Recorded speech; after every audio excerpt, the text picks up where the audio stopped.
Mark in Jersey. What's up, Mark? Hey, Mike, how you doing? Good. What's happening? I wanted to hear your thoughts on something I saw on Saturday. So I'm watching the Oregon State game, and Oregon's up 52-7 at the end of the first half. Oregon State lines up for a 47-yard field goal. Everyone's lined up, and the Oregon coach calls a timeout and ices the kicker. He misses the kick. I thought it was absolutely disgraceful. What are your thoughts on that? At the end of the first half? At the end of the first half, 52-7, less than a minute left. There must be some bad blood there. It's not the end of the game. It's the end of the half. He has a timeout he can use. So they're playing a little gamesmanship on each other. But I don't look at that the way I look at what Penn State did. Because, first of all, right. Oregon State should be able to protect themselves. They should be good enough, or at least competitive enough, that they should not be embarrassed to the level. When you come in and play a team that's from a different division, like you're playing the one free game that teams played, that Penn State played that year, when you play that game, all right, that's a different game. You're inviting in a team that's not even in your league. These teams are in a conference together, and they're hated rivals. So when they, that's like saying when Woody was asked why he went for 2 with an enormous lead against Michigan, and he said, because I couldn't go for 3.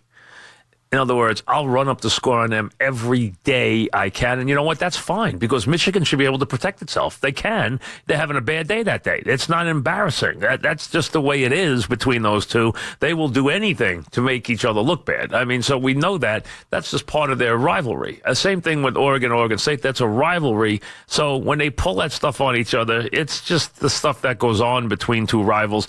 That's different, especially in a conference game, than it is when you're talking about, inviting a overmatched guest into your place and then, calling a timeout to ice the kicker when they're shut out and it's 56-0 or whatever the score was in the Penn State game. That's a little different.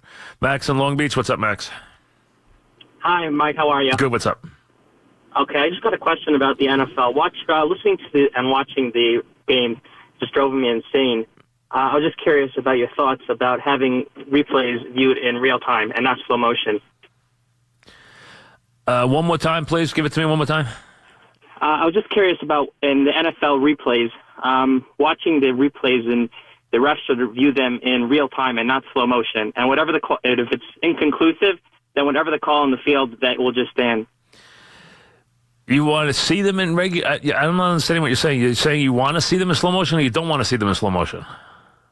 I do not want to see them in slow motion. Why? Whatever the refs see in real, because there are so many plays that they're just but if their job is to get the play right, then whatever vehicle they have to get the play right, they should utilize. So whatever can help them get the play correct, that's all, in as quick a time as is humanly possible. That's what you're looking to do. That's really the idea. Get the play right. That's really your only charge there is to get the play right. Nothing else matters. Nothing else should matter. Just get the play correct. You don't worry about anything else. Let the rest fall where it may. Just as quickly as you can, because time is of the essence. Get the play correct. Brian in New York. What's up, Brian? Hey, Mike. How are you? What's happening? About Roger Goodell. My first point is, how do we know that the NFL is not successful in spite of him and not because of him? And also, that one's listen. These guys are top of the line businessmen. A lot of them have grown their companies into giant forces. They know if a guy is good at his job or bad at his job from a business standpoint. So you got to let them make their own decisions that way. That's a good point. But one thing that is odd, if you look at, if you were to find a CEO, it's odd that the man has never held, even dating in college, a job outside of the NFL. Well, he is a lawyer. I believe he is a lawyer, is he not? No. I thought Goodell is a lawyer. No, I don't think so, no. I thought the Goodell had a law degree. Does he or does he not? I thought he did. Does he not hold one? I'm not sure. I thought he did. Okay, I thought that he was a lawyer, but maybe I remember reading maybe I'm wrong. I know he interned at a young age, but I thought he went and got a law degree, but I'm not sure. We have to check on that. But It has been his life, but, in terms of negotiating deals and stuff like that, he has shown that he knows what he's doing. He has done a very good job in terms of the networks, in terms of dealing with the, the tricky things like the medical stuff with the older players, all that stuff, and the Players Association. He's done a very good job in those areas in keeping costs down, in winning those from a standpoint of the owner's standpoint. He has won all those. So, and he has grown the revenue. He just has been a nightmare from a public relations standpoint. That has been where he has really failed, has really been from a public relations standpoint. But I never said Goodell didn't have some victories. He definitely has. He's had victories protecting the shield. Now, some of it he's done in an ugly fashion, like the concussion stuff, like the CTE stuff. He's done that in a very ugly fashion and almost a, ridiculously uncaring fashion in that how he treated Amalu and stuff like that. That was awful. But as far as him, protecting the shield and helping the owners grow the revenue, he has done that in a very, very big way. There's no way to dispute that. He has done that exceedingly well. Now, could someone else do it equally well? I'm sure someone could, but I don't think you can argue that these guys know what they're doing for the most part. And if they want to keep them, that's up to them. It's their money. It's their league. They can decide whether they want to make a change or not. But you got a lot of astute businessmen making those decisions, and they seem to be. He has a degree in economics, not law. Okay. What school did he go to? I don't even remember. Where did he go to school? Washington and Jefferson College. Okay. I thought he had a law degree. He doesn't? Okay. Usually, I know Tagliabue did, but I thought Goodell did too, but he doesn't. Okay. Jimmy in Paramus. What's up, Jimmy? Hey, Mike. What's going on? What's happening? I have a question about this year's Super Bowl. Do you think the ratings are going to be lower than past Super Bowls? And during this year's Super Bowl national anthem, when people see players that might kneel, do you think the ratings from that time at the start of the Super Bowl are going to drop? Do I think the Super Bowl ratings will be lower? Not automatically, no. I do not think the Super Bowl ratings will automatically be lower. Do I think the Super Bowl ratings will drop for what reason? Like when people are watching the introduction, the national anthem, and they see players that might kneel. Yeah, listen, that can be a factor, but it's hard to tell immediately it's a factor at that moment. It's very hard to come up with a number that you can chronicle that is happening. Clearly, that has had an effect on the league overall. Will it have an effect that one day at the Super Bowl? I can't say that. I think the matchup would have a much bigger factor, and the Super Bowl is always going to do well. The Super Bowl is a holiday. It's something that brings people together. They watch the commercials. They watch the pregame. They have parties. The Super Bowl is an American holiday. It's always going to do very, very well. People are going to watch the game. I do not think the Super Bowl itself will have a big drop in rating, no. Zach in Middletown. What's up, Zach? Hey, Mike. How are you? Good. What's happening?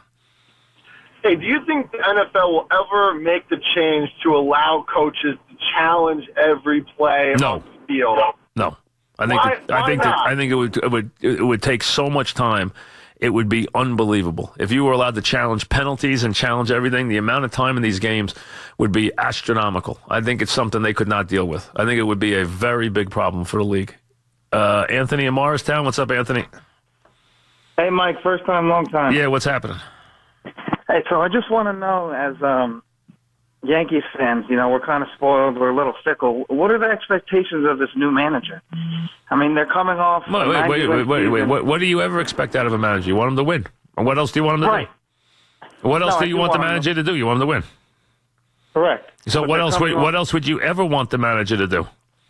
Well, I want to know what the expectations are for a first-time manager coming off a 90-win season. Win. And, if they don't make the playoffs, win. What then?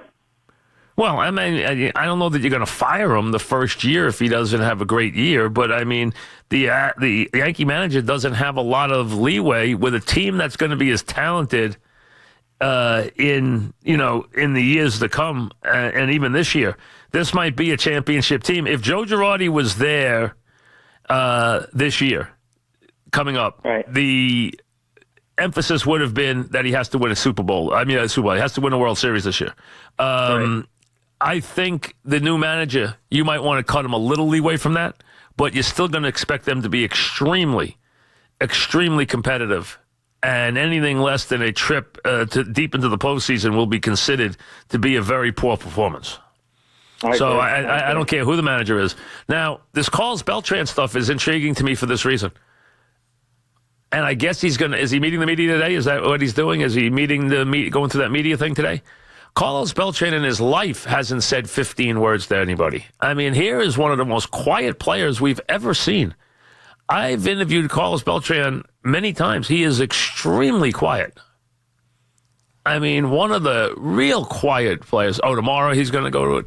I mean, he is one I have a hard time seeing dealing with the media every day.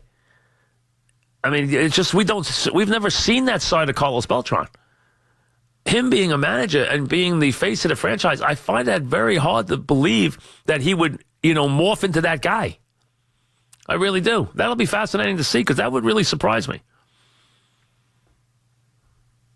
Jeff in New York, what's up, Jeff?